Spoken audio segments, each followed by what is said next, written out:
আজি সেই লাচিত নাই, সেই বুলি আমি হতাশ হলে নহব।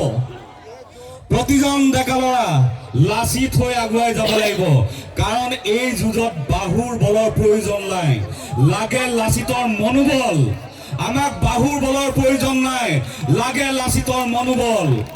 নৰিয়া দেহাৰে যিদৰে লাচিতে ৰণলৈ ওলাই যাব পাৰিছিল, ঠিক সেইদৰে আমি আমাৰ দৈনন্দিন যিমানবোৰ বাধা বিঘিনি নাথাকক লাগে, সকলোবোৰ একাষৰীয়া কৰি থৈ দেশৰ বাবে, জাতিৰ বাবে এদিন ওলাই যাবলৈ সময় উলিয়াব লাগিব। এই মনোবল আমাৰ প্ৰত্যেকজনৰে লাগিব। এইখন অসমৰ মাননীয় মুখ্যমন্ত্ৰী সৰ্বানন্দ সোণোৱাল ডাঙৰীয়াৰ গৃহ চহৰ।